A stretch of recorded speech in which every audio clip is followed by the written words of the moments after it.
Welcome to Alan Automates, where I want to show you how I manage train stations both early and later in the game with increasing levels of sophistication. For the basic setup, I like a train station that's very simple. It just has a simple loop, there's no stacker, there's a station where I name the station after the resource that the station provides. I set a train limit of 2 to allow a train to be in the station getting loaded and another train to be waiting behind it, so it can go in and get loaded up when this one leaves the station. And that is it. Nothing more sophisticated than that really is needed to have a train network that can work for a long time. The train schedule that goes with this is also simple. Go to the station, whichever station is free, that has the resource you're after, then go and unload it wherever it's needed and continue doing that until you run out of fuel, then go to a fuel stop. This is all very standard in Factorio Space Age. What happens later on in the game, though, is that sometimes a mining outpost, for example, runs low on resource. It starts filling up the chests really slowly, and trains can wait for a long time before they can leave the station again with a full cargo, or maybe even run out entirely, and then you have 2 trains uselessly waiting for some resource that will never appear. How can we fix that? That's where a little bit of sophistication is coming in, and we will use some logic networks that are really very simple to do that. And the simple thing I want to achieve is to say, why don't we set the train limit rather than set it to 2, simply set it to however many trains we are able to fill up with the resources that are currently available. So what we need to do is to get a few combinators that allows us to figure out how many trains can we fill up. I think we are going to need an arithmetic combinator. We're going to need a couple of decider combinators, and I'll put those here. Need another arithmetic combinator, and we're going to need a constant combinator. And I'll show you how and why we're going to hook them up the way we are. First, we take a green wire to connect all of the chests and hook that up to the input of this combinator here. And that will, as input, give us the total count of items, in this case coal, we have in all of the chests. We need to divide that by something to figure out probably not 0, let's divide by 1 first, to figure out how many trains we can fill up. And in this case I have 4 wagons. Each wagon has room for 500, 1000, 2000 items in each. So if I simply divide this number here by 8000, then output that as, let's say, T for trains we can fill. We can fill 7 trains. 7 trains is great. We have a lot of coal available, but 7 trains is more than I want to support because I only want 2 trains here, 1 waiting and 1 being filled up. I certainly don't have a stack or anything like that. And that is why we need the rest of this logic. We can't just say set a 7 train limit because that would totally clog up the entire route. Instead, we're going to use this constant combinator to say the maximum number of trains we want to have is, say, 2. And then we want to have some logic to say we want the number we can fill up, but no more than 2. And that's what all of this is about. So let's hook that up by saying this combinator goes in here and connects it to there. So now both of these combinators have access both to how many we can fill up and the maximum number, and we can see that in here. And the logic is actually fairly simple. We want to say if the number of trains that we could fill up is greater than or equal to the maximum number we can fill up, then we simply want the maximum number, no more than that. We now have that in M on this combinator here, or in the output of this. On the other hand, if the number of trains that we can fill up is less than the maximum, here we are, then we want to output that number instead, which in this case would be 0 or 1. And you can see we don't have that at the moment, so that is not output. And then the final combinator here simply takes the input from these two as its input, and we want to say anything that comes in, just multiply it by 1. So to not change it, and output that as the number L. There we go. Now we have an L of 2. If you look inside a train station, here we can say enable train limit. We connect that up to a wire here, and this side panel arrives with a set train limit option that you can check. And the train limit that it looks for is in the L signal, and that's why I chose L as that number. And with this logic, we now have a dynamic train limit that sets it to no more than M, and sets it to the number of trains that we have. And I think this is great. This is level 2 train station management. So the final level of refinement I tend to go to here is to eliminate the last little bit of manual input. Here we needed to know that we needed to divide with 8,000, and that changes by the type of thing that you're transporting around and is therefore a source of error.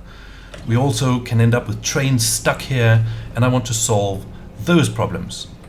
So the first thing we're going to do is take one of the new selector combinators that comes out of Space Age and connect that to the chests. And when that's connected to the chest, we can choose the stack size as the output. This means that whatever is in this chest, this will output the stack size of it, and that is very useful because the stack size of 50 is basically the thing that determines how many of them can fit into the train. So first we multiply the 50 by 40 because there are 40 item slots in the train, and we get another arithmetic combinator to do that. There we go. We connect the input, we connect those two together, and then we simply multiply the output here by 40. We can now see how many, and let's output that in C for count. So 2,000 items, that seems correct, is how many can be in one wagon. And then we need to somehow tell it as well, and maybe we make that a variable. How many wagons do we have in our trains? And we'll set W to 4. And then we simply multiply those two together here and here, and we need power over here as well. And if we multiply C by W, we then know, what do we call that? We call that X, for want of a better number. That is the 8,000 that we before manually calculated, that is now automatically calculated. So we can put that into here and say, rather than hard-coded 8,000, we'll simply divide by X, and we need to connect those two up. So let me move this one over here and connect from here to here, and it divides by 8,000 and we still get 8 out. So that part now automates how the calculation of how many things can fit in a train based on what item it is we're packing. I also want to have a couple of light bulbs here. I like visual indicators, so let's put that here to say we'll connect this again to the train station and say if L, which is the train limit, we remember, is greater than or equal to 2, then this one is lit. And we'll copy that there and say if it's greater than or equal to 1, then that is lit, which means that if our train limit is 0, these light bulbs will both be off, and we can very easily see that there is no not enough stuff to pick up. Okay, so that solves this part. Another thing that bothers me a little bit is this train that sits here and is idle because there is no demand for the item that it's picking up. And it's possible that it could end up in a situation where it blocks another train that we'd actually like to get out. And so the way to solve that is to add a little holding area. Maybe I'll add it somewhere like here, and I have a little blueprint for that I call train depot, that I just put down somewhere like here. And what that does is basically add a bunch of side stations that that I should give a name. I think I want to call them stacker. Maybe I'll just call them stacker. I hope that doesn't break anything. And I want to say all of them are called stacker here. And that allows me to simply go back to my train here and add another interrupt where I say destination full or no path. So if it ends up in some weird situation, I want this interrupt to basically saying destination full or no path is the condition, and then I want to send it to one of these 8 stacker stations. There we go. It should in fact do that, and now it says there is no path to that. Oh, it found a path. Wonderful. Which means that that train goes to the stacker, and this train now fills up because there was room and it was waiting right behind, which is lovely to see. We still have lots of demand. We now got room for 7 trains, not 8, and that also presumably goes straight to this tracker that's here. And so it just sits here and idles and doesn't block anything, and I have a bunch of lovely trains that are waiting for demand to appear. And oh, that is my 3rd coal train, and because of the way these settings work, because it's in a group that is 4 coal trains, it automatically got the same instruction as well. So all of my coal trains will now wait here rather than sit idly at the stations.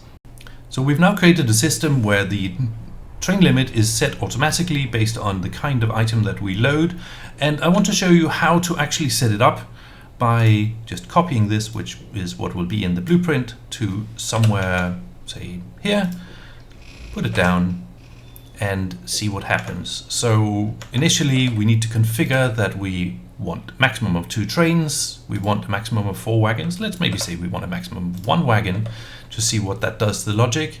And of course there's nothing in these chests, so therefore it doesn't know what kind of item we want to ship. Let's put some rocket fuel in there. Rocket fuel has a stack size of 20, so therefore the amount per train should be less, and it seems indeed to be correct. It's dividing by 800. We don't have quite enough to output to fill a whole wagon, and we said we wanted 1 wagon, so that seems to be working. What if we go back and say 4? It now divides by 3,200, which is still not enough, and I think we can conclude that that is in fact working. So that is how simple it is to set it up. If you found this helpful or useful, or have any comments or suggestions for what I should talk about next, please leave a comment below. Either way, I'm Alan, I've been automating, and I look forward to seeing you next time.